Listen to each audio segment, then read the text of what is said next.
Good morning, ladies and gentlemen, or good afternoon for those of you on the East Coast. Welcome to coverage of the APA 8-Ball Classic from here at the Westgate Resort and Casino in Las Vegas.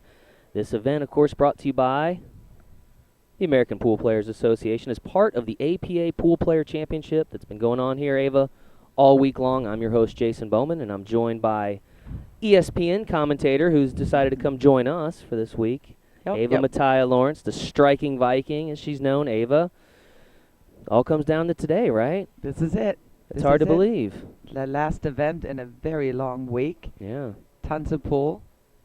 We have, folks, we've got semifinal round coverage of the 8-Ball Classic this morning. We have 5 tiers, which means 10 tables, 20 players. All have guaranteed at least a third-place finish here in the 8-Ball Classic. But again, they're trying to move on to that final round and go for that $15,000 prize package first place. So again, all these players have already guaranteed themselves kind of a nice payday at that $4,000 level. But again, another win bumps them up a little bit higher and a chance at that grand prize. And more importantly, as we all know, the championship and the trophy. So let's go through some of the rules. I know the players are anxious to begin. Of course, the 8-Ball Classic, like all APA tournaments, played according to APA rules. Coaching not allowed in this particular format. Again, this is individual play or singles play, so there is no coaching allowed. And as we mentioned, we have the 5 separate skill level tiers. We have the blue tier, consisting of skill levels 2s and 3s. We have the yellow tier, which is your skill level 4s. We have the red tier, which is your skill level 5. We have the orange tier, which is your skill level 6. And we have the purple tier, which is the skill level 7s. Of course, we mentioned that we have 10 tables in action, so we're going to do our best to bring you coverage from 3 of those 10 tables. And on our feature table, we are going to have Jimmy James from Maryland, and we're going to have Dan Waterman from Ohio. That'll be here on our feature table, which is table number 1. We're also going to be trying to bring you some coverage from the tables adjacent to the TV table, which is table 2, and that features Robin Hansen from South Carolina and Alia Renfro from Illinois. And then on table 10, also adjacent to the main table, we're going to have David Weaver from Oklahoma and Daniel McKinney from Mississippi. So, looks like on our featured table here, which is table number 1, we have Jimmy James and Dan Waterman. This is Dan Waterman with the break.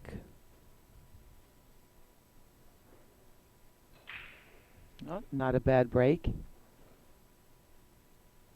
Managed to make 1 ball on the break here. And he made, looks like he made solids. Did he make 2? No, he made solids. Of course, this particular match you're watching is red tier. That is your skill level 5s. Started with 153 players.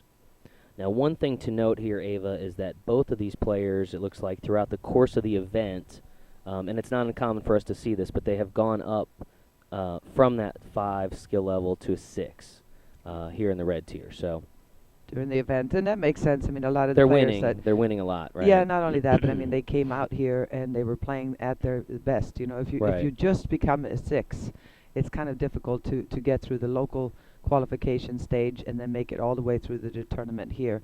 Chances are that if you made it out here, you are at least a mid to a high level 6.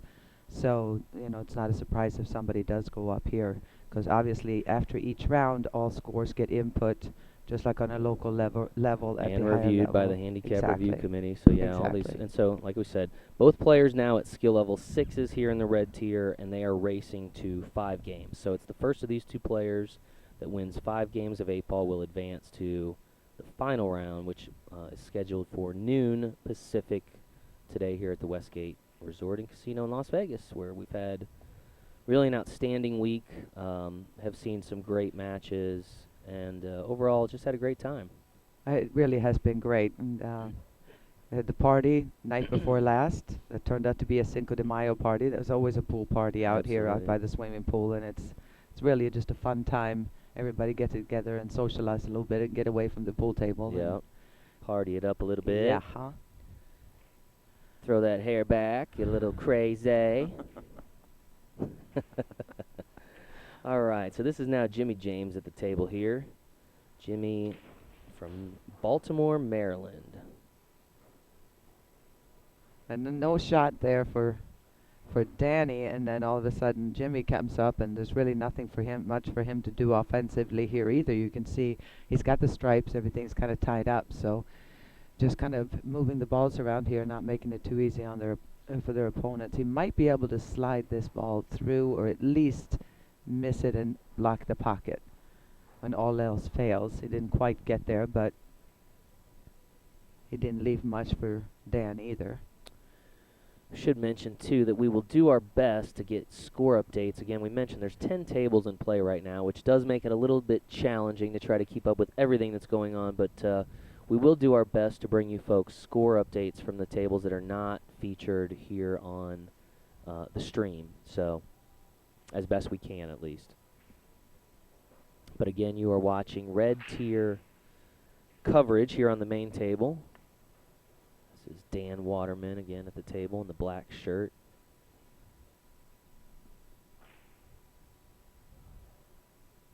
Looks like he pockets the That'll work. ball. And that magically opened up pretty much the whole table right there. That one shot. And as you can see, the 5 ball will pass, 4 goes in the side of the corner, 6 ball.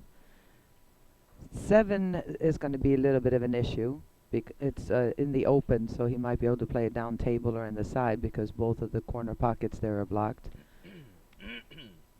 But he does have a chance here to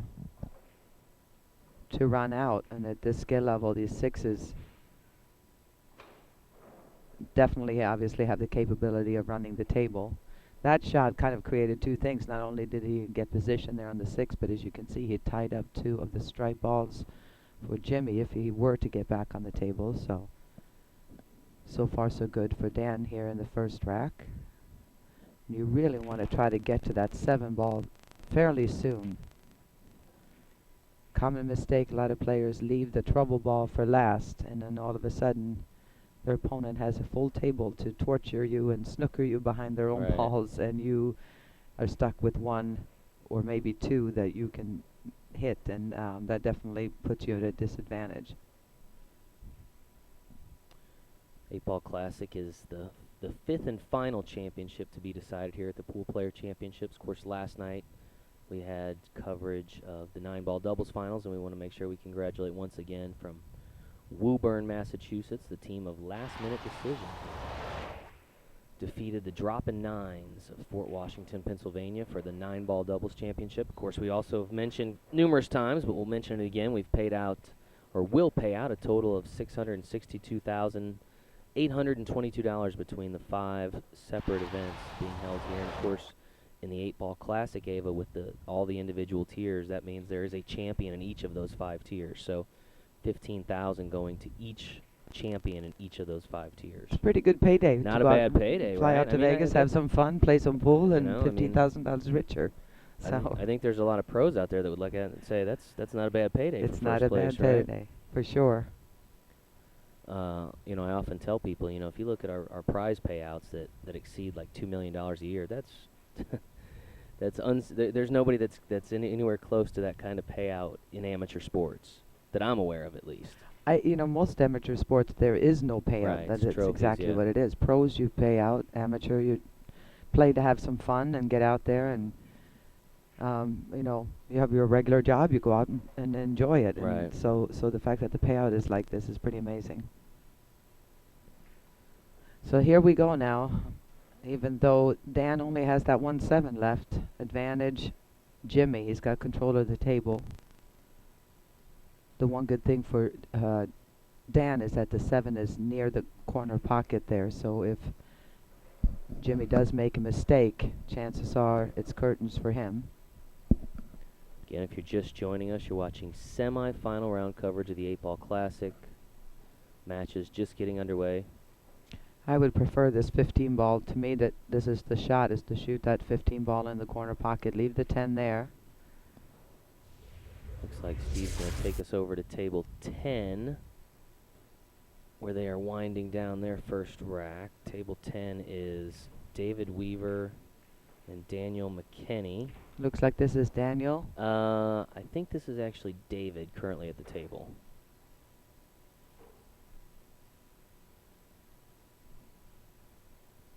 See if we can't get clarification on that, but I believe this is David you're seeing at the table right now. We will see when the score goes up here, Jason. We'll get familiar with all these players. We had a chance to meet them all, but it was so quick. It was very quick, yeah. Meeting you in terms of 20 3 players seconds out each, there we haven't met before. Yeah, so that's David Weaver, and that you've is got, David you've got Weaver. Daniel there preparing to rack. So David Weaver now on the board, 1-0 over on table 10 in a race to 5. We'll take you back to the main table here where Jimmy James is preparing to shoot. Looks like I'm being handed some score updates here that we'll try to get to you.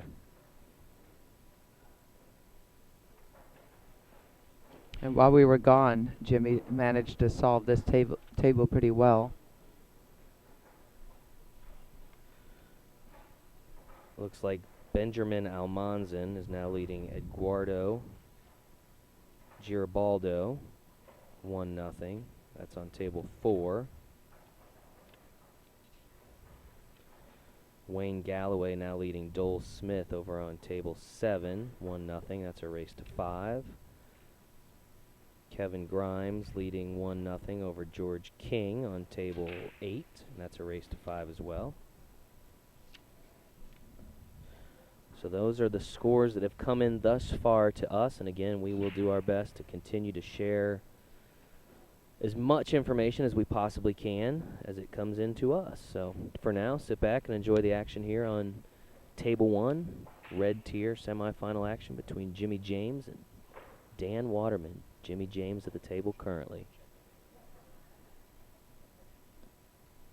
And Jimmy did get out of line there a little bit. He kind of ran into a ball he didn't want to, had to shoot a combination, and now all of a sudden is faced with a much tougher shot than he really should be at this point. So he may just have to play it safe here.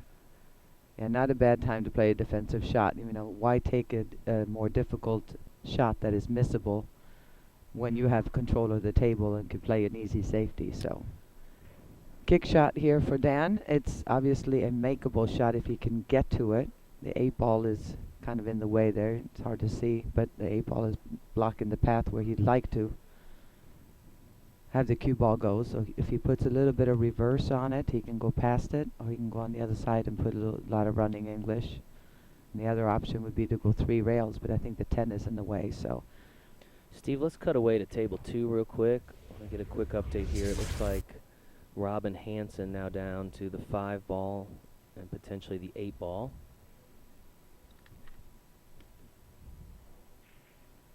The score still 0-0 here. Robin now shooting on the 8-ball.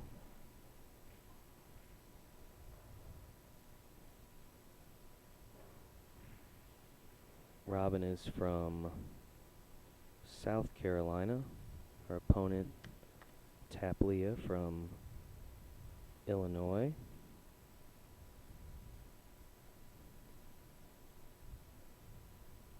Robin trying to decide where she wants to try to pocket this 8-ball. What do you think, Ava? Oh, I think she's definitely has to shoot it down in the corner. It's way too sharp of an angle to shoot it into the side pocket, so not an easy shot, and she has to watch it. If she hits it with some speed, she could go very easily go cross side and scratch in the side pocket. So she will mark that far corner pocket there. You can see the coin marking the pocket that she intends to try to put that 8-ball in. We'll see here if she can do it.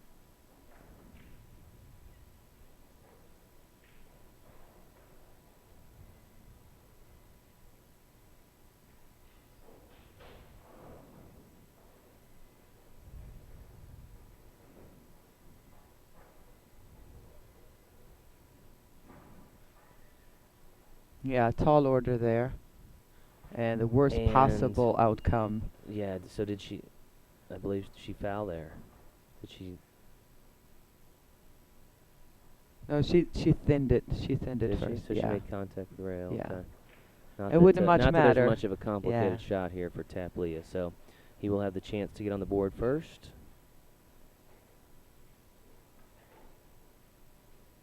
Which he does. Alia now leading and now on the hill. Again, these are 2 skill level 3s, which means they need only 2 games to win. Alia gets that crucial first victory.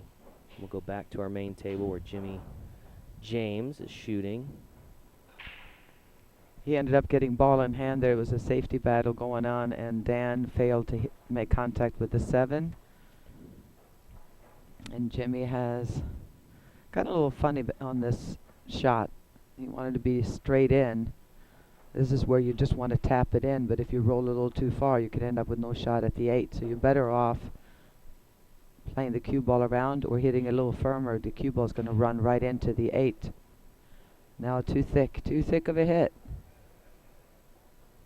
Had to cheat the pocket a little bit on the side, get a thin hit so that you got the cue ball would run in full force into the 8, pushing it towards the corner pocket. Instead, he's left himself a bank shot,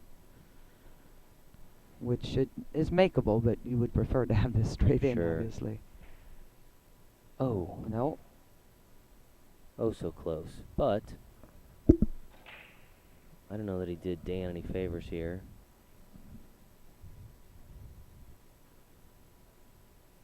Again, this is Dan Waterman. Dan is from Ohio.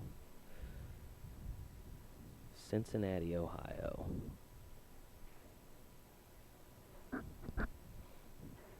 Well, Dan does have, you can't quite see how thin this hit is, but it's a pretty thin hit. He's going to have to let the cue ball loose a little bit. And you can see there's a backwards cut. Cue ball's going to be heading down towards the corner pocket on the other side. But depending on if he hits it thick or thin, he might want to add a little spin to this. No, nice that's how thin it was right there. Nice shot, and left himself a tester, but a good shot on the 8.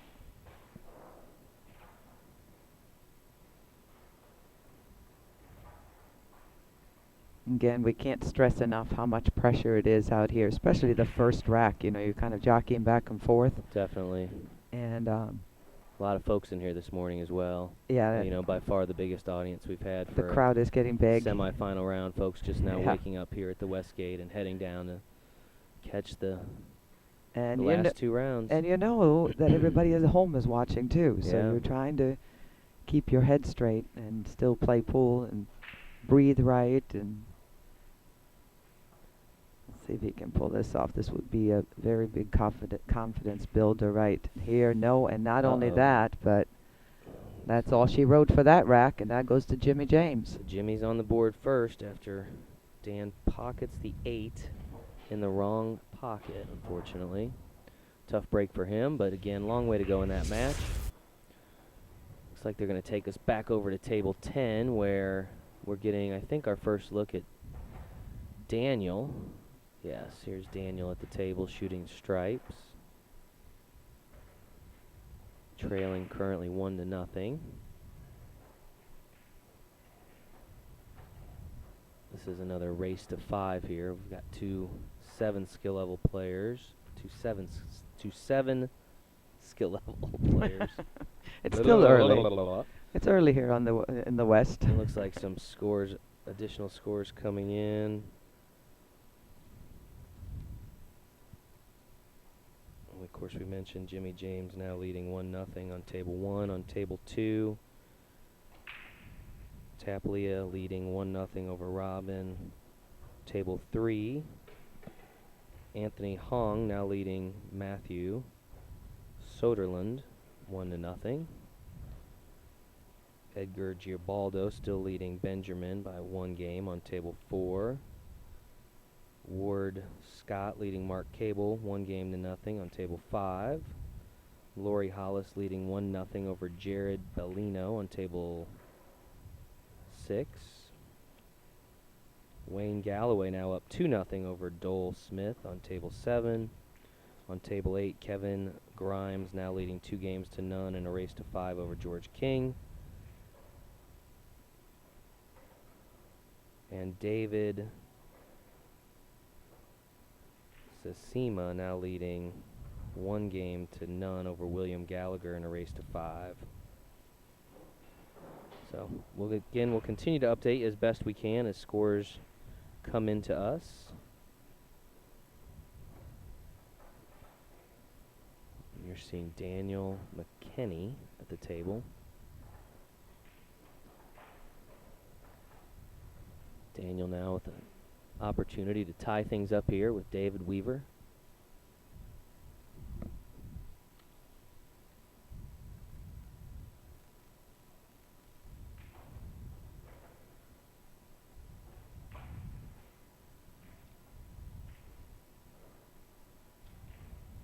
And he pockets the 8-ball, and he is now on the board. We're tied 1-1 over on table 10 in a race to 5. We'll head back to the main table where it looks like, is this Jimmy working on a break and run here? Jimmy is, we were focused on the other table. I'm not sure if he broke and ran, but he definitely has this shot for the win and go up 2-0.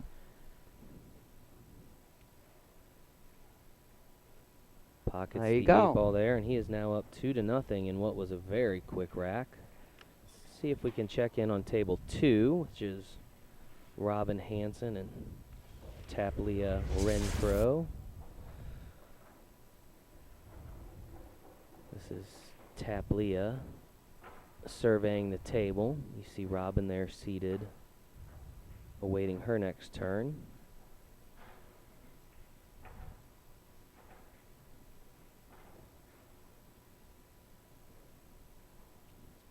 Ava, we had 582 participants in this year's 8-ball classic throughout the 5 tiers. We had 37 in the blue tier, which is the match you're watching here. We had 115 in the yellow tier, that's your skill level 4s, 153 in the red tier, 156 in the orange tier, which is your skill level 6s, and 121 in the purple tier. So it looks like the orange tier had the most participants, followed closely by the red tier.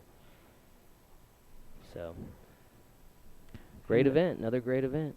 That's 572 players that wish they had made it here. So these were actually, and there's 20 players here, so 562. 562, yeah, 562. It's pretty amazing. 20 left. Just 20 left of the original 582. Again, we mentioned all these players have assured themselves of no worse than a third-place finish and a $4,000 prize package. But still more to accomplish for many of them. Robin got herself in a little bit of a mess there. Just tapped that 7-ball in. And she needs, needless to say, she needs to win this. This is just, since they're 2 skill level 3s, they need to each win 2 games.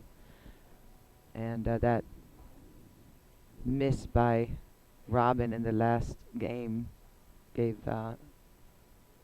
Alia kind of a freebie there, straight shot on the 8-ball in the side pocket. So must win for Robin. Looks like all she can really do here is thin the 5-ball. Try to leave the cue ball out in the middle of the table. I mean, she does have a good thing going with the 3-ball blocking the pocket there for one of his balls, plus some are tied up. So Robin's from your home state there in South Carolina, Ava. She is. Timmonsville, does that sound right? Timmonsville. Timmonsville? Yeah. Timmonsville, South Carolina. I'm assuming not one of the players from Coastal Carolina. I'm assuming that's a different league area. She's not from Coastal Carolina, no. But if she, she's done so well here, we'll gladly claim her. She can come over and play with us if she wants. There you go. All right, so I'm just going through some of the score updates to see if anything has changed from the last time. Looks like we are now tied 1-1 on table 3. That's Mathieu Soderlund and Anthony Hong. Again, tied 1-1. Mathieu needing 3 games to Anthony's 4. Wade Scott and Mark Cable now tied 1-1 in a race to 4. And I think everything else remains the same from our last update. So still a lot of action to be played here in the semifinal round of the 8-Ball Classic.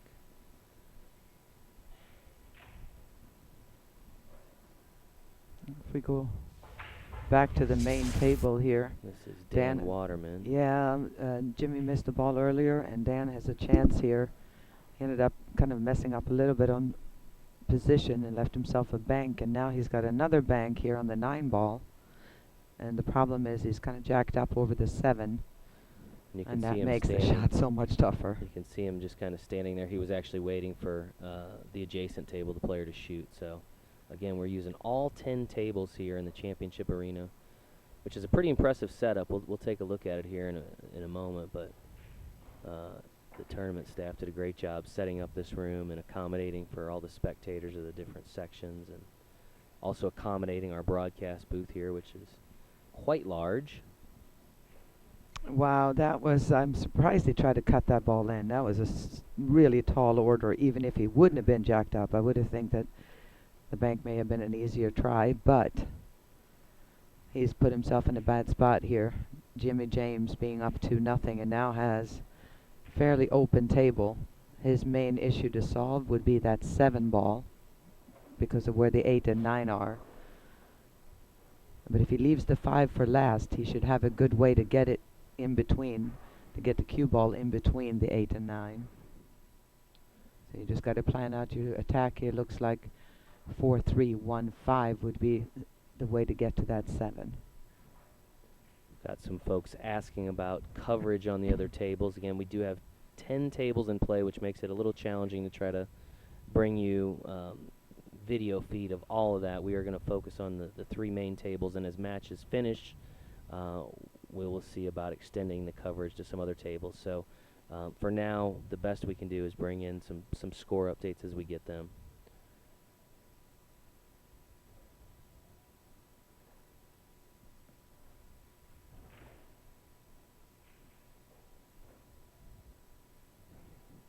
All right, came out really nicely for the 1 ball there.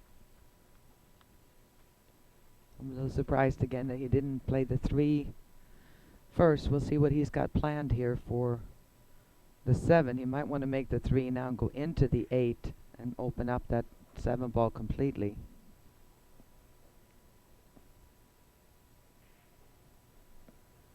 I want to make sure we give a shout out to all of our referees and all the folks volunteering to kind of make this event happen, particularly as we get into this semifinal round, Ava, where we've got people running all around the room trying to get these score updates in. Yeah. So a lot of folks coming together to help out, whether they're league operators or league members who are volunteering to be referees. We appreciate all of their hard work and their effort for the last several days, and making sure that the members that are out here to play are having that experience of a lifetime that we aim to deliver. And it really is. I mean, the experience, again, I've said it before, but I would love to have kind of a hidden camera right at the door when you first walk in to see the sea of tables and players. It's pretty wild. Just the whole production out here with it's I guess it does run kind of like a well-oiled machine after all these years. But sure. Westgate, the staff of the APA National Office, I mean, everybody putting everything together, and the tons of volunteers. We do need to say thank you and appreciate the volunteer players from the different areas around the country that come out here and help with the refereeing, because that's hard. That's a hard job. They're on their feet almost all day, and they never get thanked. Nobody ever says really. thank you. You don't necessarily appreciate the referee. With referees, it's like any sport. You hope they're kind of seamless and invisible, and just everything goes smooth and they do their job. So they really do work extremely hard, and we're grateful for their efforts. Good shot by Jimmy there. Got perfect on the 7. Got perfect on that trouble ball, and this has left him the shot on the 3. And Dan's going to have to make something happen here fairly soon. This is going to put Jimmy ahead 3-0. Quick update from table 5. Makeable has now pulled ahead of Ward Scott 2-1 in a race to 4.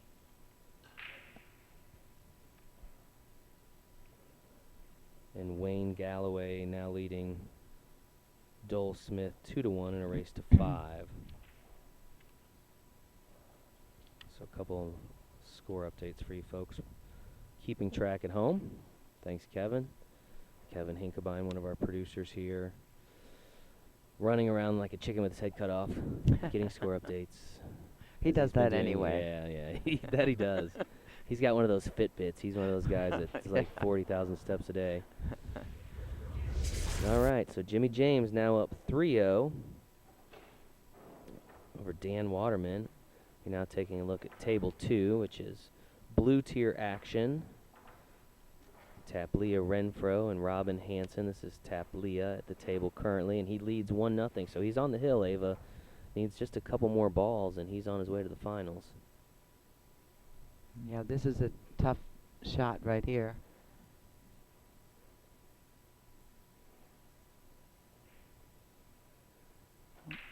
I'm not sure if he tried to cut that or if he tried to bank it, but it's given Robin a chance to get back in a little bit here. And if you're not familiar with APA play, and again, you're just tuning in, the blue tier is going to be your very beginning players, your more novice players, right? These are players that are still kind of learning the fundamentals of the game. I mean, they can pocket balls, you know, here and there, but you're not going to see a lot of positioning after they pocket a ball with cue ball control and things like that. So very much an amateur tournament, which, again, sometimes I think we get folks tune in that expect to see the likes of Ava and the Black Widow and some of the other professionals pocketing every ball on the table. But, again, this is an amateur event. You're at a very high level now in this part of the tournament where you've got the cameras and the audience. And so not uncommon for us to see a few missed balls, especially amongst skill level 3s. Oh, absolutely. And anybody. I mean, you see that in the pros. I mean, anybody can miss a ball at any time, but I think that you described that pretty well. A skill level 3 is, like you said, normally somebody that might know some good safeties if they have a good coach or a captain on the team that can show them the ropes a little bit, how to play a few defensive moves. But mainly making some balls, having decent shot making, better than a beginner, but not a lot of cue ball control. But this is what's so great, you know, all these people have regular lives that go out and have a good time and just to play some pool, and all of a sudden, out of the blue, they enter a singles board somewhere in the country or in Canada or in Asia, or all of a sudden they find themselves here. Right. Playing under this pressure on, you know, on live stream. Sure. You know, what's interesting... For $15,000. Right, right. And what's interesting about the 3s is, you know, of course, back in the local league, right, they're used to having the benefit in their team matches of more than likely a higher skilled captain or coach that can advise them. And here at this level, again, we mentioned it early on, there's no coaching allowed, so they're really on their own to navigate the situation, which makes it a little bit different than what they're used to, and just adds a little bit different twist to the game for them. I always encourage my 2s, 3s, 4s that are not used to the tournament play, that maybe not go and play on a tournament somewhere on a Saturday or whatever, to play in like the Top Gun, just to realize you can stand on your own 2 feet. You don't need somebody. We're playing in the ladies division for the ladies or whatever it is. You don't always need you'd be surprised how much you can actually figure out on your own. So no, tough break there for Robin. She followed in that. And that ought to do it for Robin Hansen in the championship. Alia's going to mark his pocket there, and he's going to retrieve that cue ball as he's got ball in hand. So tough out there for Robin. But again, a great run. And again, let's not get ahead of ourselves. Again, Alia is also skill level 3, so...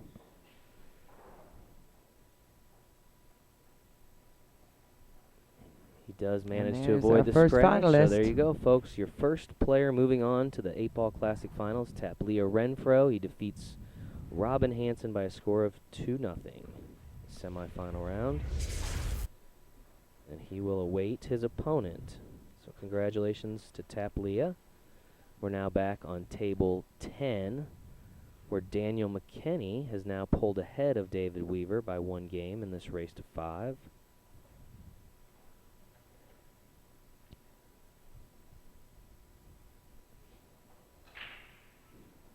Big power break there, and amazingly, I don't think he pocketed anything on the break. It's hard to see hit those balls.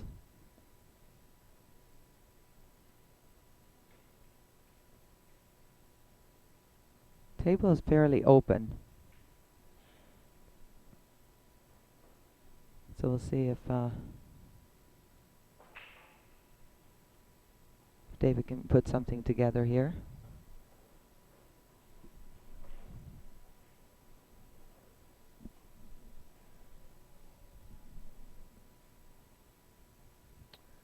I don't think it really matters. I mean, I think I would pick, if you have a decent shot at the stripes, that would be my choice here, but the solids are pretty much equally easy or difficult, if you will. Depends on what kind of pattern you want to take here and what order you want to make the balls. So I'm told that on table 5, Makeable is now on the hill against Ward Scott, leading 3-1. Again, he is racing, both of those players racing to 4. Mark from Somerville, New Jersey, leading 3-1 over Ward Scott, and now on the hill, one victory away from advancing to the finals. A couple other updates for you. Of course, the match you're watching, Jimmy James currently leading 3-0. We mentioned Alia Renfro has defeated Robin Hansen. That's table 2. Dan Waterman here has excellent opportunity after a missed combination by Jimmy James to finally get on the board. This is what he needed. Got the 1 on the 8 ball, does not pass by the 14. That's his problem, and he's a little straighter than he wanted on the 1, so this is going to be a touchy shot.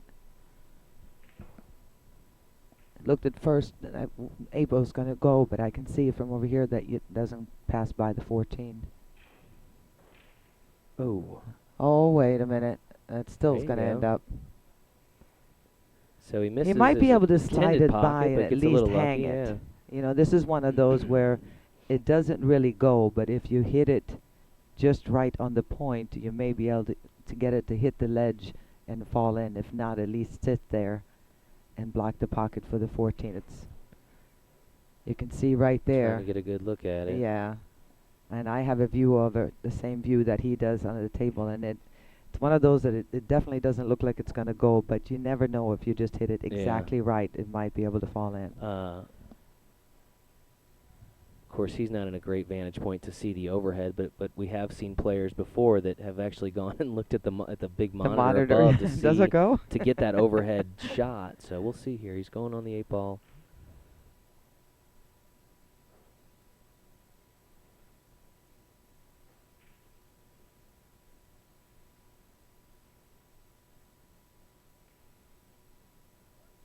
Can't get that 8 ball around. That was the absolute worst thing you could do, is run into the 14. I gave it no chance, and it did not accomplish goal 2, which is to block the pocket. If you're going to do that, you have to make sure that you miss that ball. That'll bring Jimmy James back to the table.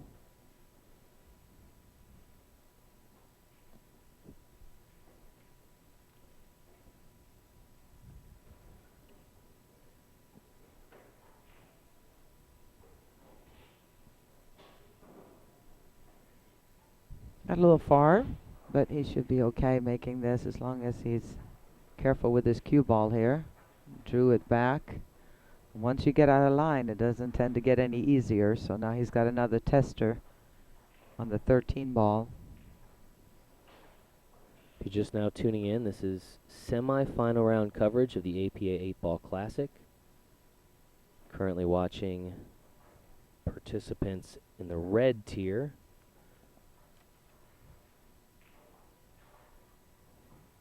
Jimmy worked that out just nicely. He can just tap this 14 in and shoot the 8 ball in the opposite corner. And he's got a firm grip of this match here.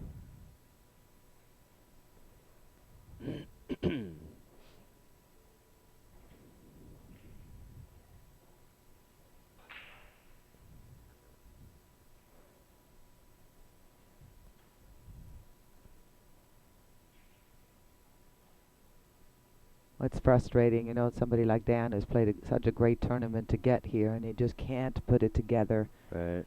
When it comes down to it, you know, all of a sudden he's faced with 4-0 after having such an amazing week. So it's got to be frustrating for him. Jimmy James now up 4-0 over Dan Waterman in the red tier, and I do want to clarify again, folks, that match between Jimmy and Dan is red tier, even though you're seeing skill level 6s. They have both gone from a 5 to a 6 throughout the course of the tournament. So still red tier, but they're just now the skill level 6s and racing accordingly. Let me get you some score updates. I know we've had some come in. Mathieu Soderlund now leading 2-1 over Anthony Hong on table 3.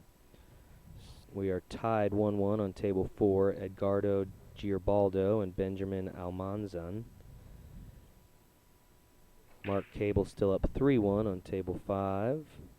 Lori Hollis and Jared Valino now tied 1-1 in a race to 2, so they are both on the hill. That's in your blue tier. On table 7, Wayne Galloway now leading 3-2 over Dole Smith in a race to 5. Kevin Grimes leading 2-1 over George King, table 8.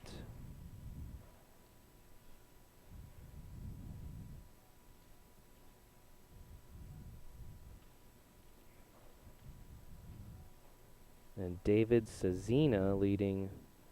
William Gallagher leading 2-0 over David Scecina on table 9.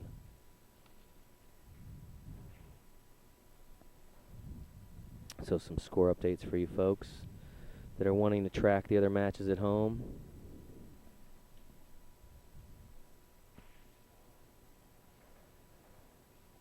A little tricky situation there. The main concern here is looking at this 4-11.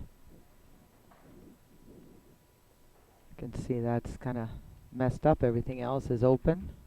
Okay, and we've got a final now in on table 5. Makeable, Somerville, New Jersey, has defeated Ward Scott of Raleigh, North Carolina, 4-1. Mark will move on to the final round. Again, Makeable moving on to the final round. Congratulations to him. We're going to see here if he's going to go ahead and play this 15 ball off the 4. He can go, if he goes rail first, and then have the 15 hit the 4 ball and glance off there, that would be one option. It's kind of an aggressive move to make, because if you miss that, obviously, chances are you're sold out. But he needs to do something with it. I don't see a good breakout ball.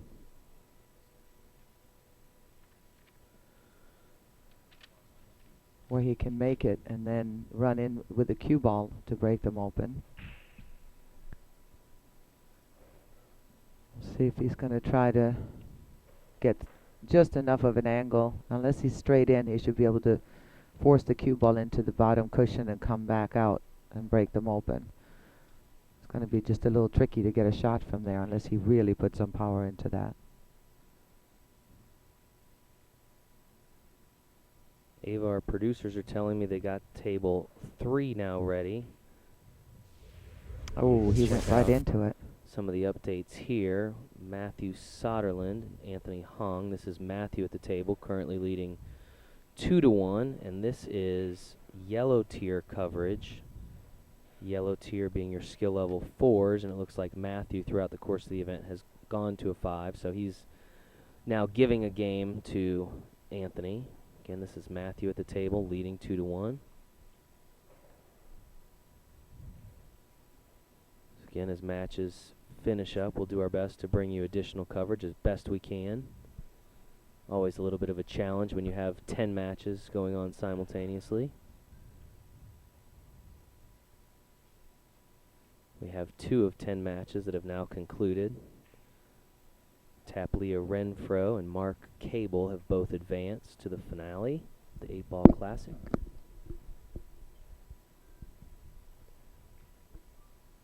The other 8 tables still in play.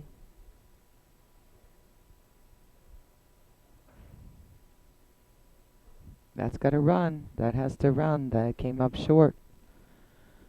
One of those shots that where the last thing you need to do is run up short. Even if you go too far, you can play the 8-ball in the corner, and he just did not get enough power on that. I'm not quite sure if it's even possible to curve around it.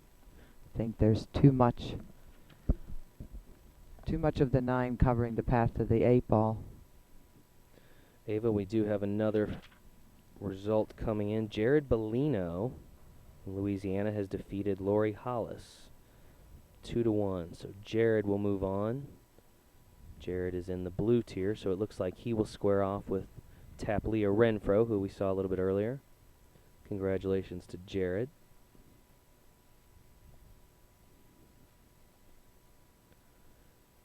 Now 3 of 10 matches complete here in the semifinal round. Coming down to the 8-ball here for David Weaver. Tie this game up to 2 games all. In a matchup of skill level 7s, which of course, if you're not familiar with APA, is the highest rating you can attain in the 8-ball format. So both these players very accomplished in terms of their game. Racing to 5.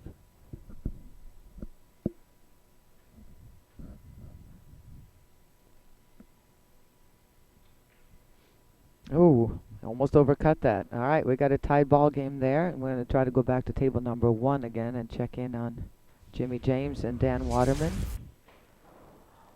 Jimmy is back at the table again. Has a long, tough tester on the 2-ball, and as you can see, the 4 is tied up there down by the 8. Dan just barely hung up the 13 ball in the corner pocket to let Jimmy come back to the table. Nothing just seems to really be working for Dan today. Everything's a little bit off, and I've been there so many times where you feel good, you're playing good, and just nothing seems to go your way. Right. Getting a few bad rolls, your opponent gets a few good rolls, you miss key shots that you're supposed to make early or late in the rack, and it just kind of feels like an uphill battle. And then you have Jimmy, who's been following through and really taking advantage of Dan's unforced errors. All right, this is his best, probably his best opportunity right here to get on the board. Everything wide open.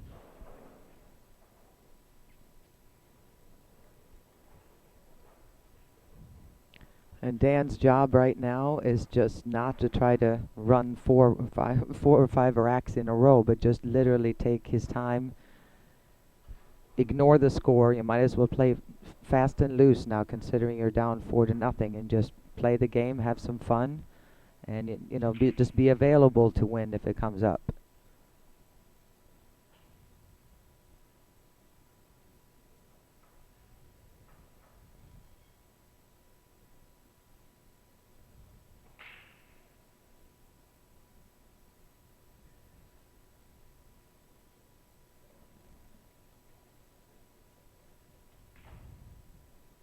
All right, nice smooth draw shot there.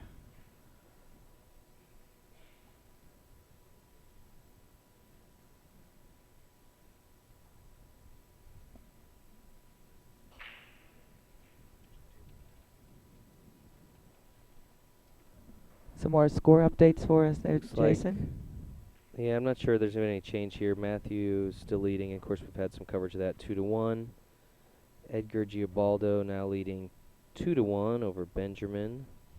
Table 4. Wayne Galloway and Dole Smith now tied 3-3 in a race to 5. So that's a good match over there on table 7.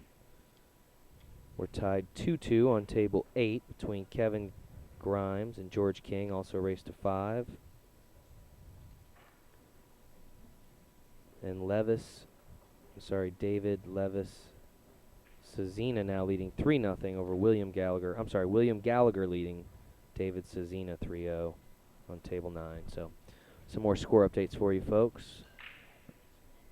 You saw Dan got out of line there on the 9-ball, and instead of going for a makeable bank, he just held the cue ball right there, left the safety. Jimmy tried to play a safety back, and that kind of failed, and has left this shot on the 9, and somehow Dan still has life. He's still at the table.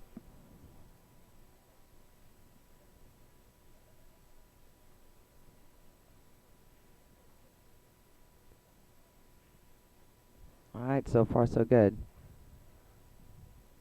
And with these guys, 6s and 7s, I know they've all started as 5s, but I mean they're capable of running some rack, controlling the match, and he just needs some confidence right now. And if the shot on the 8 doesn't give it to him, then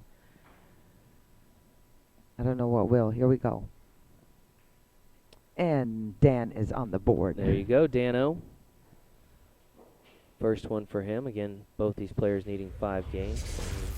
still has some work cut out for him. We're now tied 2-2 over on table 10. Daniel McKinney and David Weaver in a race to 5.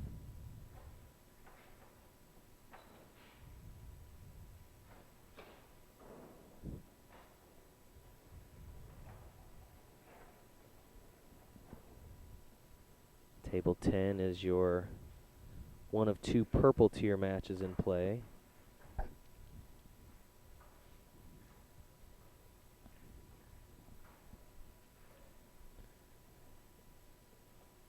And we'll have to wait on it, but I believe table 3 is now wrapped up. The winner there is, I believe, Mathieu.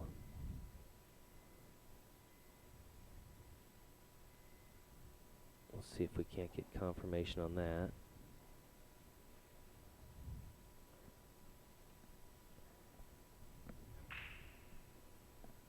But we believe Mathieu Soderlund has defeated Anthony Hong on table 3. We'll wait for that official score to come in, though, as we watch Daniel and David duke it out here in the purple tier. Very even match thus far, wouldn't you say, Ava? Yeah, not just score-wise, but kind of play-wise as well. And, you know, this is a big shot right here. No shot for him on the stripes, but he knows that if he gets a shot, he's more than likely out, with the balls being where they are, and vice versa. So he's really trying to take his time and try to kind of mess up some of those balls. His problem here is I believe he's left him a shot on the 1 ball past the 5. And if that's the case, then this could be trouble for David. We'll see if Daniel does have that shot. You can see it's kind of a tough angle for us to see if that ball passes or not. And we did just receive confirmation, folks, that on table 3, Mathieu Soderlund has defeated Anthony Hong 3-1, and he will advance to the final round in the yellow tier. So congratulations to Mathieu. Another match down here.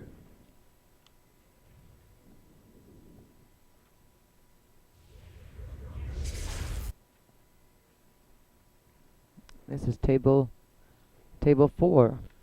Going to table 4, where Edgar now leading 2-1 over Benjamin. Edgar needing only 3 games, so he's on the hill.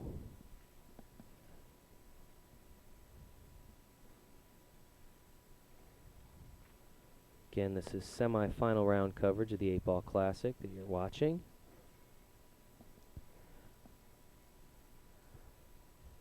Where results are now coming in fast and furious, Ava. Yeah, it's starting to get down to the nitty-gritty here. It's a little sad. I'm a little sad, to be I honest know. with you. You know, I'm ready to go home. I'm ready to see my wife, my kids, but It's been a great week. it's been a good week, and it's always kind of sad when you come down the final day and like everything's being. I haven't looked down in the main room because I don't want to get too sad, but you see it all being torn down, and it's Booths amazing how being quick torn it down. all comes Yeah. away, goes away. It's like you'll come down Monday morning or Monday afternoon, it'll be like we were never here. It's quite amazing the work that is put in by a lot of folks to make this happen. We want to make sure we thank the Westgate too, their entire crew, from hotel staff to casino staff. They've just been outstanding. The convention folks as well. All right, here it goes. 8-Ball has space to get past the 10, but you got to play it in that part of the pocket, and tied ball game. We're now tied 2-2. Edgar and Benjamin. Of course, Benjamin needing 2 more games, Edgar needing just 1 game. So close matchup there on table 4. And if we go back to table number 1, Jimmy James came up a little short on position here. He had to just tap a ball into the side pocket to run the cue ball down, and he didn't get there far enough. I think he was afraid. They were so close together, he was afraid of the double hit. They had the referee over there watching over his shoulder. Now he's going to have to This is for the win. bear down to go into the finals. He's got this shot on the 8. Oh, wow. That would have been misses the wrong disaster, pocket, yeah. But so this match will go on a little longer. Tapped himself on the heart there, going, oh my gosh, I can't believe I did that. Dan has new life at least momentarily here. We'll see if he can take advantage.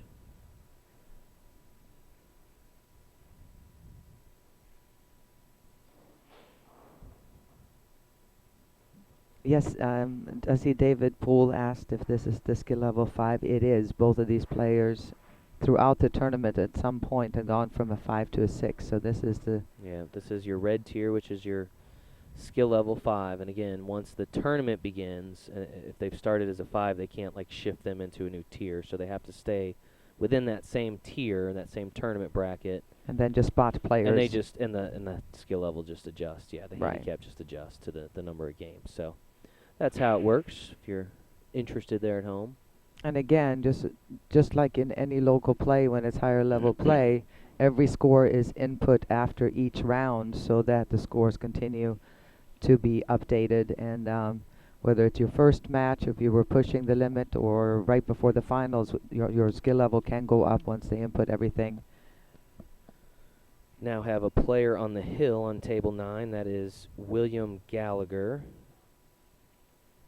which is your other purple tier match. William Gallagher now up 4-0, table 9. And on table 7,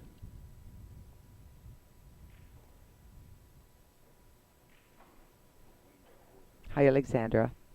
Wayne is now up 4-3. Wayne Galloway now on the hill on table 7 against Dole Smith in a very close match there, 4-3 currently. Both racing to 5, so could have a couple more results in momentarily for you. Again, you're watching Dan Waterman at the table currently. The red tier pockets the 6 on the side. Did he get there? He didn't. Did he? Can he see? Must be able to see the 7. He went over to look, to aim it. Yeah, he can just barely see the 7. I thought he had snookered himself on both balls there.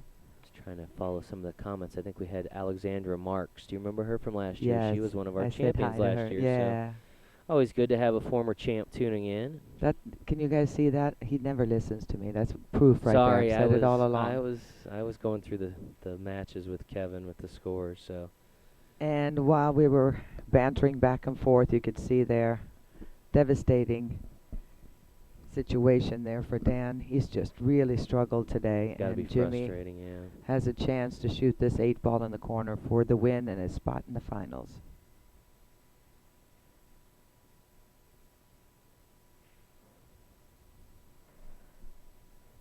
Yeah, just to clarify, Sue, Gallagher is up 4-0. And there you have it.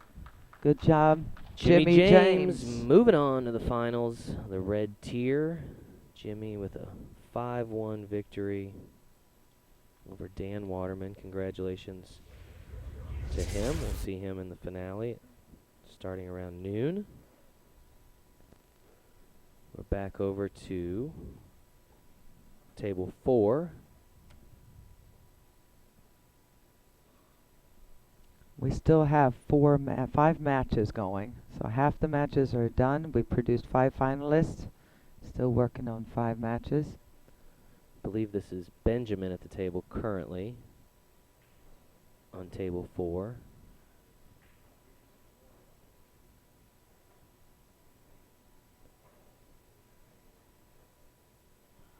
The last rack was kind of a mess there too. The last rack, they all the balls were kind of bunched together at the bottom rail, so they're struggling with getting the balls opened up here. So it's kind of a cat and mouse game. It's got a lot of work to do.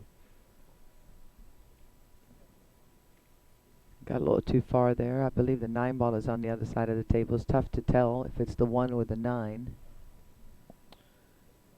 William Gallagher has defeated David Scecina by a score of 5-0. So William Gallagher moves on to the finals.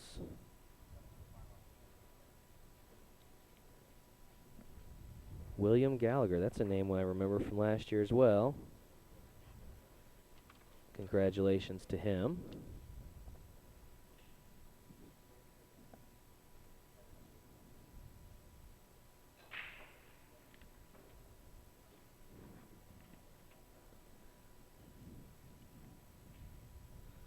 So we have now completed matches on Table 1 with the winner Jimmy James. Table 2, Alia Renfro. Table 3, Mathieu Soderlund. Table 5, Makeable. Table 6, Jared Valino. Table 7 is still in play. Table 8 still in play. Table 9, William Gallagher has advanced. And Table 10 is still in play.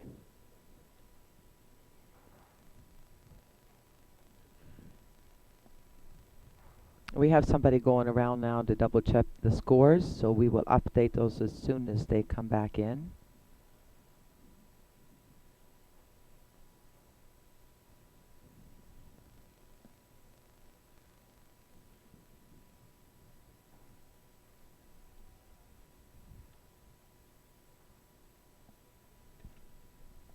I believe our final round is scheduled to begin at noon Pacific time. We'll see if that gets pushed back slightly depending on the length of some of these matches.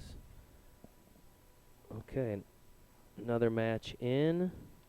Wayne Galloway has defeated Dole Smith by a score of 5-3. That is in the orange tier on Table 7, so congratulations to Wayne Galloway, who advances to the finals of the orange tier with a 5-3 victory.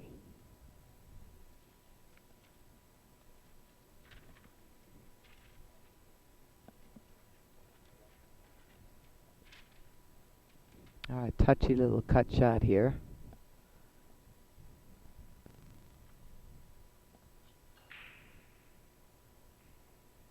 See if he's gonna.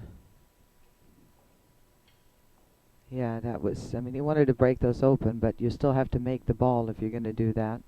And I know this is a long shot, but leaving an open shot like that, risking it by not making the ball, that's a big deal. We'll see if he can get across table though, because I don't think the 6 ball will pass by the 8, so not all was lost by that shot.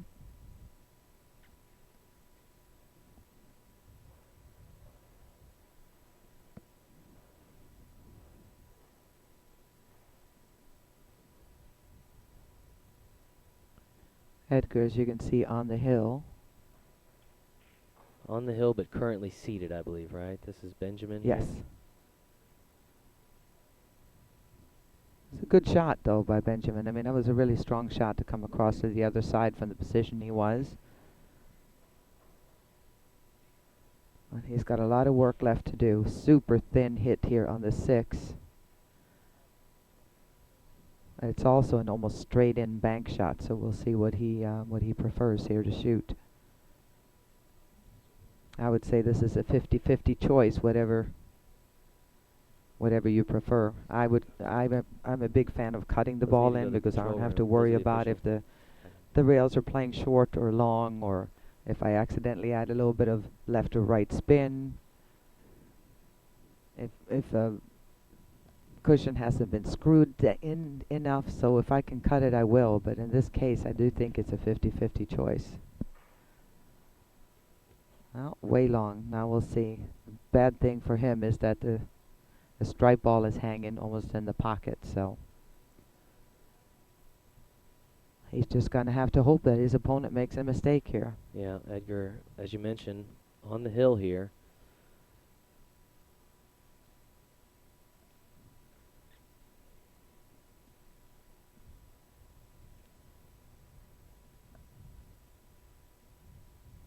It's still not over. I mean, he's going to have to either shoot it, play position for a combination, or go up and down.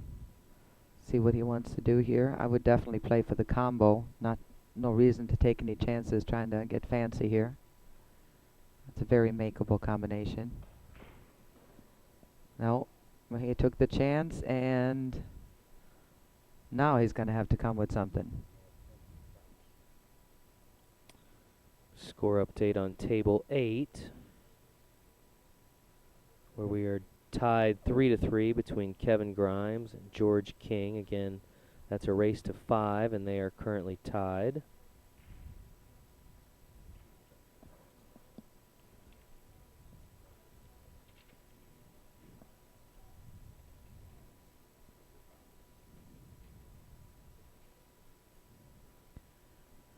And again, why take any chances here? If you just kind of hit and draw just a little bit off this ball, then you're going to end up with a safety. That's going to be tough to hit the 6 ball, so I would just hit full hit on this 13 and get it behind the 15. Not sure what if he's going to try to cut this in. No.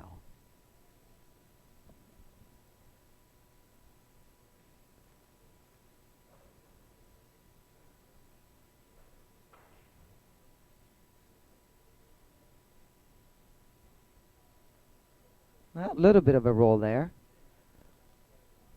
That collision caused the cue ball to stop and made a 6 ball much tougher than it could have been, so still anybody's game right here. Edgar wins, it's over. Benjamin has a chance to make it hill-hill.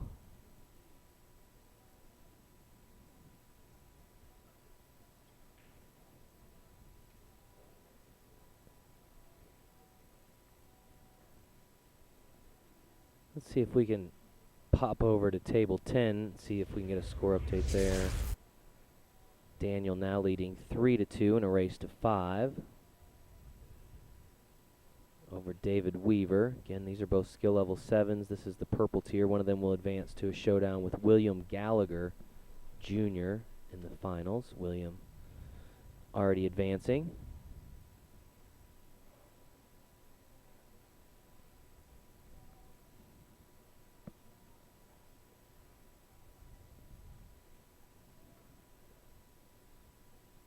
This is Daniel shooting on the 8 ball, attempting to win his 4th game and move to the hill. He's going to take his time. You see he's marked his pocket. Just got to slide by that 7 ball. And that's a nice shot, and no problem. Daniel McKinney now on the hill on table 10, leading 4-2 in a race to 5. He will have a chance to punch his ticket to the finals in this next rack. Go back over to table 4, where we are still tied. Benjamin at the table here. And things have drastically gone downhill for Benjamin here. That 6 ball was makeable before, and now I don't think it is. And you're flirting with that 8 right next to it. There's only so much you can do here. He's going to try to go behind the 8 ball, and even if it doesn't go, to just kind of block the pocket from the 8. No, too thick of a hit. At least he's left a long shot, and again, these are the skill level 4 tier. Benjamin has gone up during the tournament at some point to a 5.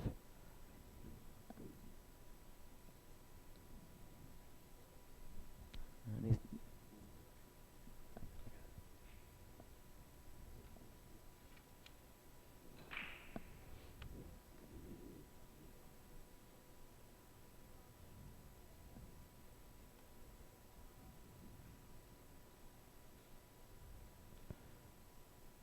nope. But at the same time, he's trying to get that cue ball. He would have loved to get the cue ball over even further and made it impossible to make the 6. I do think that there's a cut shot here on the 6 ball, obviously a bank, but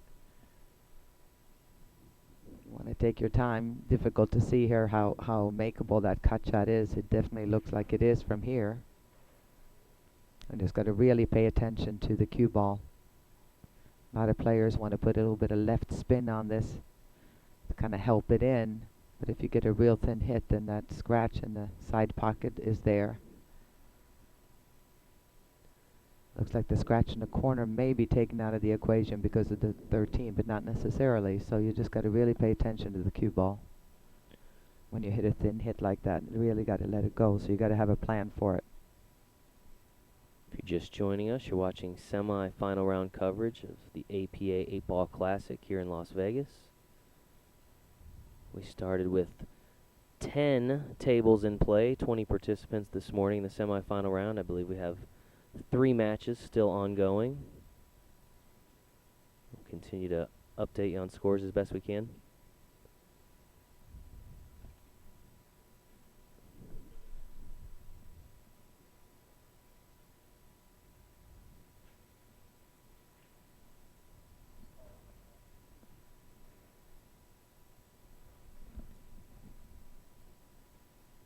here we go. Finally, an easier shot left for somebody here. So Edgar cuts it in and looks to be in good shape, doesn't he? yeah. Again, Edgar on the hill here. Benjamin finally got the 6 ball where it's makeable, but I think it's a little too late. Oh, wait a minute. Look at that side pocket. Look at that side pocket.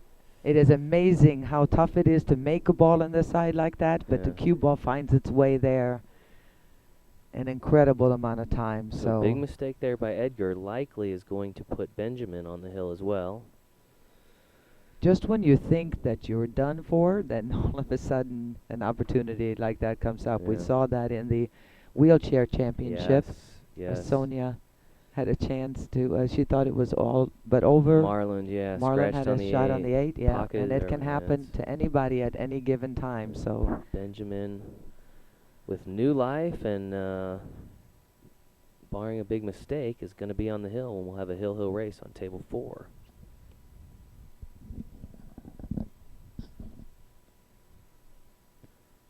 As Benjamin pockets the 8, he now leads this match 3-2, but again, because of the race differential, they are essentially tied, Ava, both needing 1 game. Let's see if we can move over to table 8, get an update over there, where Kevin Grimes and George King are deadlocked at 3 in a race to 5. I believe this is Kevin at the table here.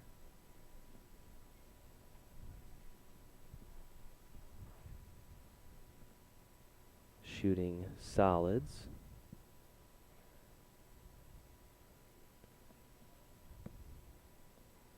Again, one of the challenges with 10 tables in play, folks, is trying to be able to bring you video from all 10, obviously as they go on simultaneously. So bring you the best angle we possibly can on this match. But again, they are tied 3-3. And this is one of those chess racks. Sometimes they're just wide open and you just got to figure out your path you want to go, and then you got these racks where you really have to give it some extra thought. There is no shot clock here on the final day. We're going to let the players just take whatever time they need to figure this out. There's enough stress out here for people who are not used to this kind of stress, and it's true. A lot of people here may play in tournaments and you know, maybe even every weekend, but an awful lot of players that play in this championship just go out on Tuesday night and play it. Just happen to play in a singles board and won a regional, and here you are. So yeah, it's weird. We don't need to add any extra stress on these players. I talked to quite a few of them that are, I mean, they just never really expected to, based on their level of play locally, to have come out here, to made it out here, and now they're, now here they are in the finals room. So yeah, you're absolutely right, Ava. Can be a bit overwhelming. Yes. Lots of folks here to watch, and of course you've got the cameras on and the big screens above.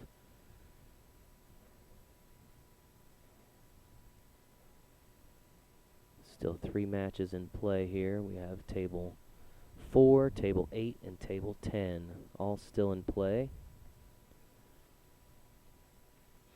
We are hill on table 4. And here is one of my personal least favorite shots. All the way down the rail, cue ball there, and then how you're going to get on this 8. He's going to have to come with something here. Doesn't look like he has a lot of angle on the cue ball to come out for the 8. So we're going to have to see here if that was an optical illusion. Yeah, obviously it's not his favorite shot either. We are working on getting you a score update on table 10. Okay, it looks like Daniel now leading 4-2 in a race to 5, so Daniel's still on the hill. Well, looks like David may have just won another game, so we are 4-3 now on table 10. Right. So Daniel's still on the hill, but David with the break will go back over to table 8.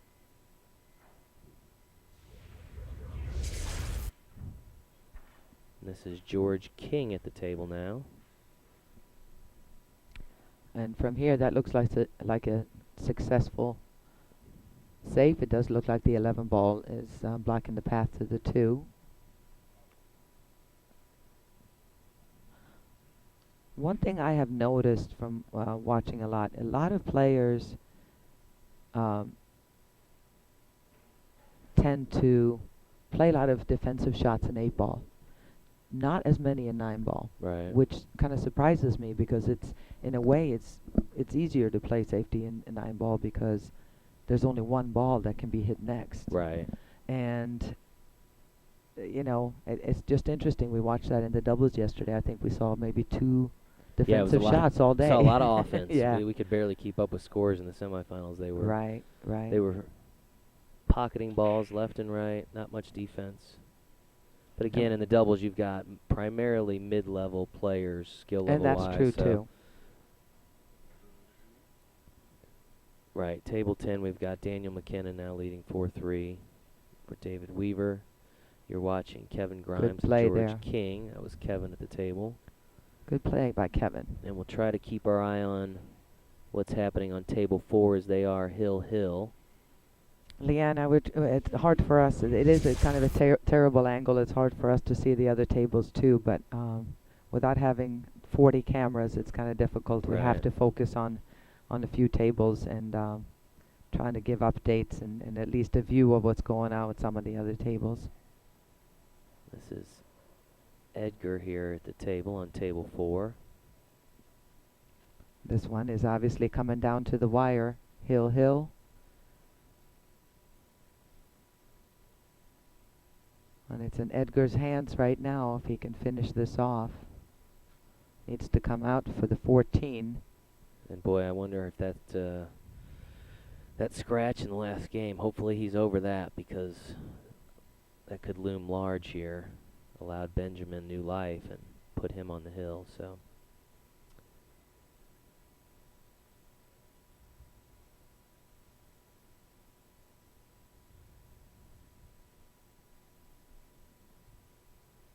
Oh, he can make the 9. Oh, I didn't even see that go past the 8 ball.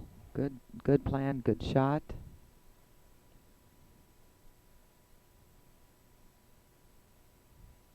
It truly is Edgar's for the taking right here to get into the finals. All Benjamin can do now is hope that he makes an unforced error somewhere. Yeah, I'm not sure if that's he does have a ball there near the corner. Right, he can make this. If he can make this. There. He's trying to figure out his. It looks like he'll make it in the side, can't he? Well, I mean, maybe not. Is he looking at a bank? I thought for sure he had the angle to make this here.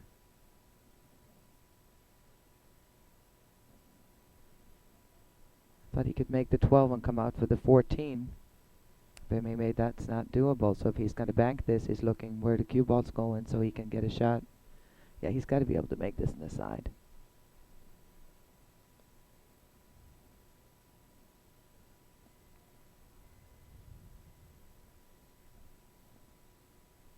No, oh boy. That could be curtains. That could be curtains. And again, two racks in a row now where Benjamin pretty much thought bad scratch. It was over. Bad timing for a scratch. Some folks asking for prize. How much are the prize funds? So first place is taking home 15,000. Second place, 9,000, and the 2 players each tying for third will take home 4,000 apiece. So let's head back to table 4 if we can, Steve, as I think we're getting close to this one finishing up.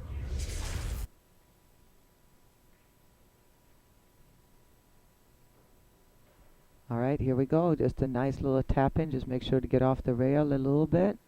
And not a much bit. Hold on. Almazan now on the 8 ball as he marks his pocket. He's going to have an opportunity here to advance to the final round. And his heart is pounding. Gathers himself a little bit. This for $5,000 more guaranteed right there. That was a $5,000 shot. Look out, cue ball. So Benjamin Almazan is moving on to the final round with a 4-2 victory over Edgar Garibaldi. Garibaldo. And I know Edgar is disappointed. Sure. Can only be one winner of each match, though, and in this case it's Benjamin. So we will see him in the finals. Congratulations to him. And we are back on table 10. Elizabeth, if you look at the bottom, you see the skill level, and games must win and score down there, so that's how you can tell these guys are skill level 7s on this table. Which is purple tier action. Right.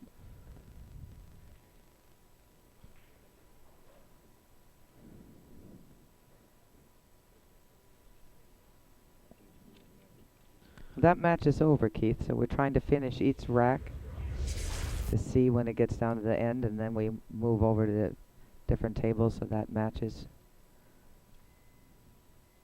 finished. We're going to go to Kevin Grimes, George King here.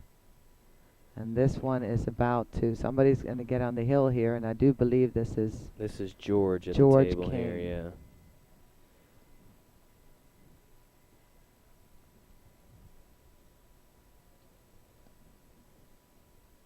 George is a skill level 6, as is Kevin.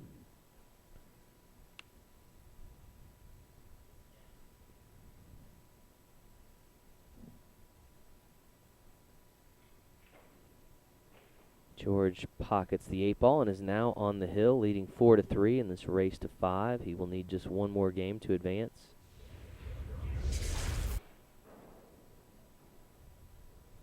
Now we're back over to table 10.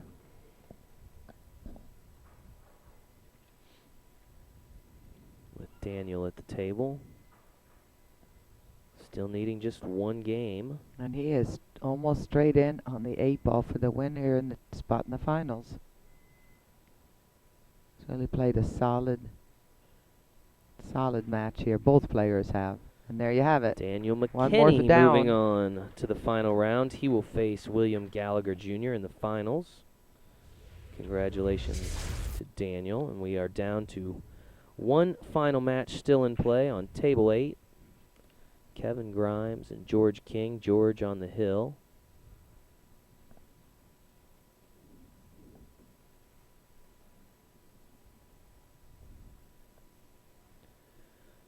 And following the semifinal round here, we will award our third place finishers. And then we will move into the final round. So still a long way to go here following the semifinals.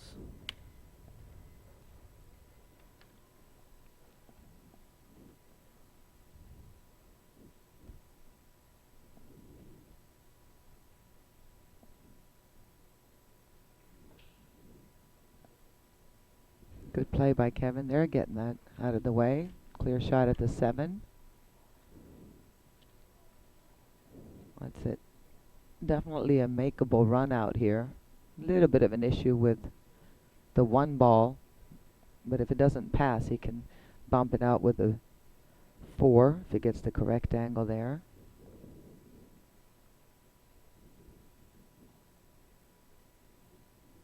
The finals start at noon, I believe. Scheduled for noon. I'm guessing based on the current time and this match still ongoing, probably looking more at like 12:15-ish. We want to give the players a little bit of a chance to let them catch their breath a little bit before we move on. Yeah. And we do have to hand out some trophies and get some pictures and that kind of thing. So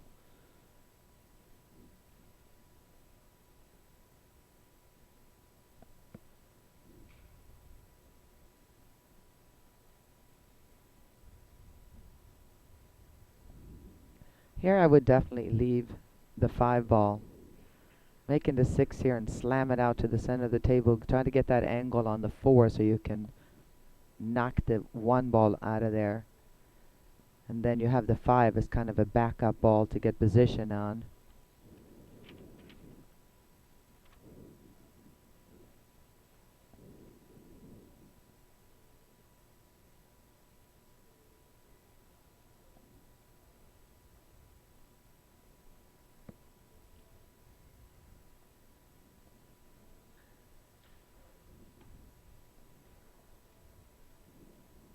set, so 3 to the 4. And again, if the 1 ball goes, he's got no real issues in any way, shape, or form. He's left himself the perfect ball to get on the 8, which is the 5 ball in the side pocket. Hoo-hoo-hoo. All right. He got the angle he wanted.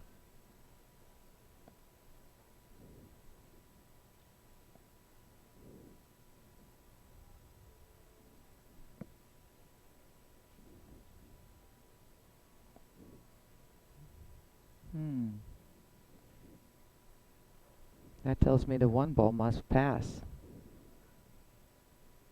But again, yeah, well, we'll see. Now it's going to be a little trickier getting on the 8 ball, considering the fact that the 15 is blocking that pocket. So a little bit more work to do here.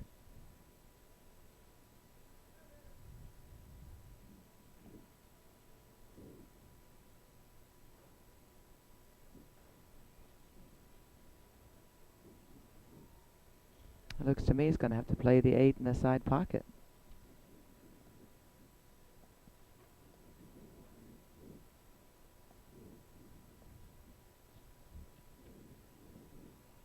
Again, this is Kevin Grimes. George King is already on the hill. Kevin trying to tie it up and make it a race to 1.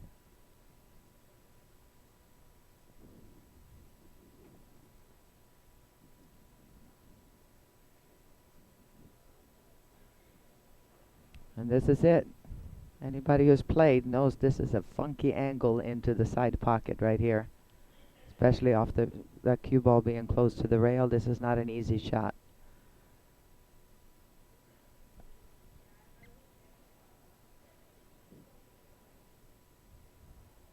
Charles, no truer words were ever spoken. Everyone's a skill level 7 when they're watching.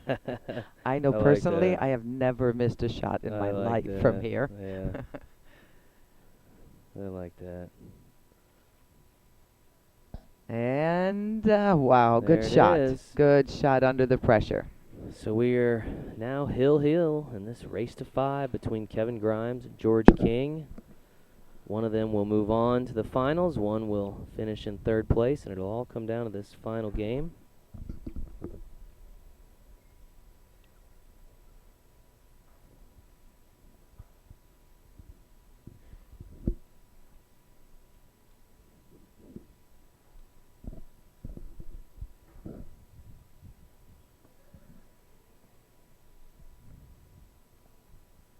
There you have it. It's 5 $15,000 large checks waiting. And players do get those checks, not to take home, but they get shipped home for them. Right, yeah. But that's kind of a cool thing to walk into your local pool room or bar with when you get home. Yeah, they actually give them cash in prize money, but the checks are more of a commemorative type thing that they can hold on to. And yes, we don't make them haul that on the airplane or take it to their bank or anything like that.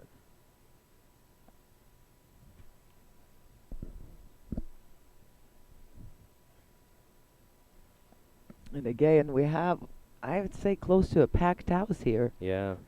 The crowd has been growing. The event has obviously finished in the main room. I don't even know, is there any mini mania still going on? No, everything's wrapped up. Everything's wrapped up. With the exception of what's happening here in the main room. So obviously, a lot of people have left already. The 9-ball ended, doubles ended yesterday. The wheelchair event ended yesterday. So we kind of obviously don't have all the events going on at the same time. Oh, there's a mess here on this table. Wow. Miss hit there, scratches. And this is going to be one of those safety, defensive shot-oriented racks, I have a feeling. Especially with both players on the hill. You don't want to take any chances here. So both of these players played smart. I watched George King a little bit earlier because he was playing one of the people from our area in Wilmington and Myrtle Beach. Interesting. So I saw him play and know he's a smart player, and I am positive Kevin is as well. And again, the one cool thing about 8-ball is that you do see all different types of the game. You know, I love watching somebody or myself, you know, the whole run out, run out, run out. But at the same time, it's also great to watch the little chess moves. Sure. Especially when you're watching sixes and sevens, pros, whatever it is, you know, really play some smart plays.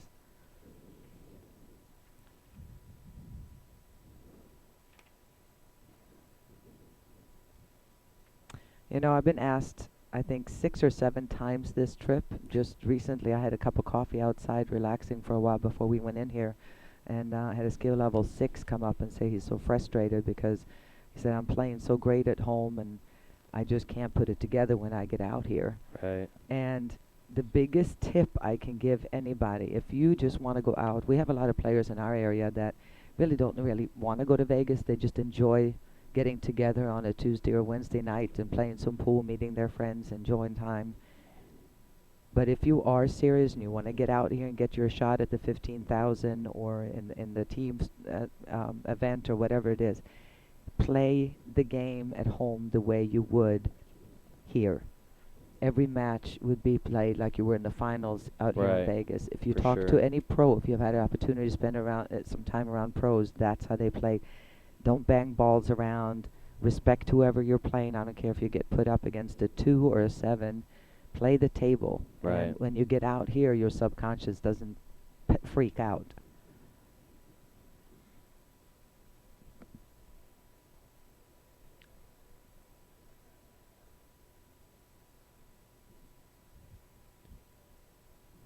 Well, they got quite the traffic jam down there.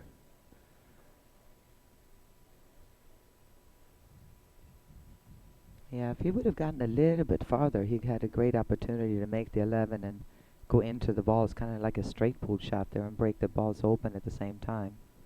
Some questions about where these guys are from. Kevin is from California. George is from Ajax, Ontario, Canada. There's the legendary Mike Massey, who's been here taking challenge matches. I saw Mike Massey here. I've seen, of course, Dr. Q is going to be here in a few minutes to do a show in between rounds for the folks on site. We had Florian Kohler here earlier this week. Jeanette Lee was here. I think I saw Corey Dool at one point running around here with one of the vendors. So. And you're here. And you're here. You're here, and I'm here. And we're all here.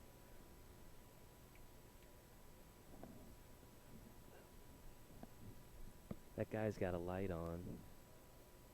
See him over there?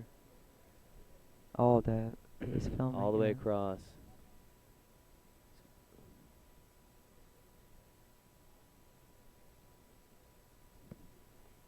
All right, table, as you can see, has opened up here, so now it's create your own roadmap.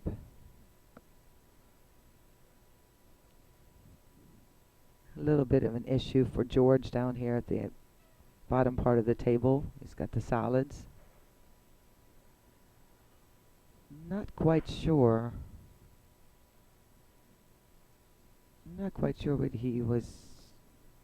why he just stopped that there instead of rolling it up a little bit more, but he wants to make sure that if he makes this, he comes across for the 3 ball. Oh, it's a really good shot. Talk about trusting your shot making ability.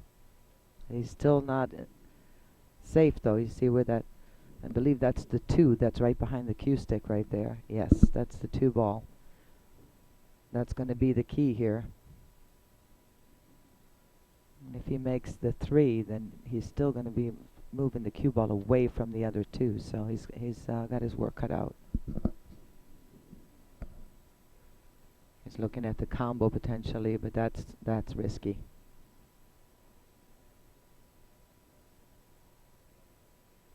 If he can make the 7, he'll be in better shape, but still can come out for the 3 ball. Oh, that helped.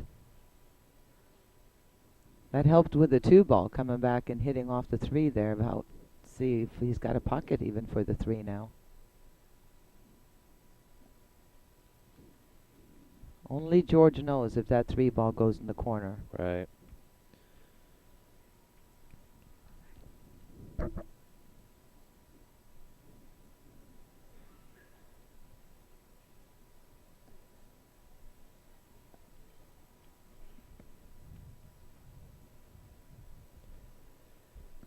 Slowly but surely, folks, we are getting to the conclusion of our semifinal round coverage of the 8-Ball Classic.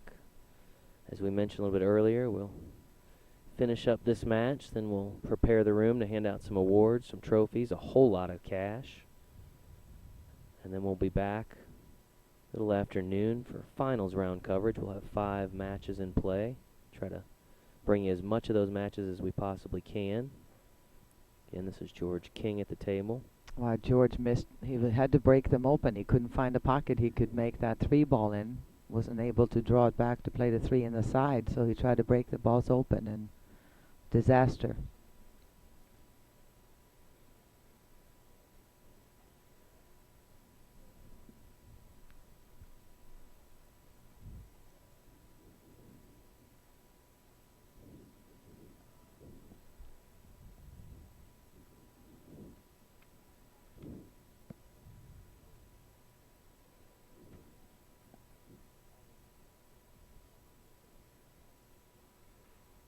Oh, and a bad hit on top of that.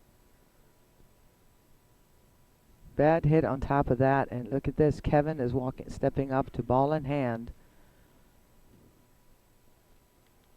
5 balls away from a final spot.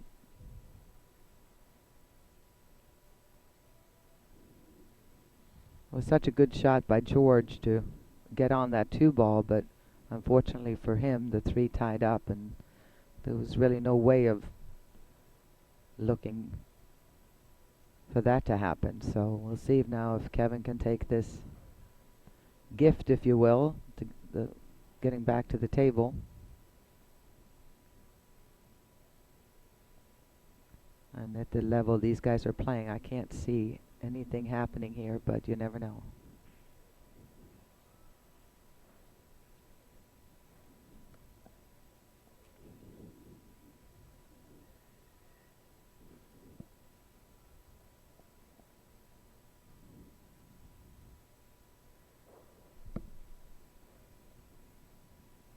We'll check. Question on the orange tier had 156 players. The skill level 6 tier, which is the orange tier, began with 156 players. You've been watching 2 of the 4 left standing in that particular tier, and now Kevin Grimes on the 8-ball, marking his pocket. Will attempt to advance to the finals of the orange tier with this shot right here.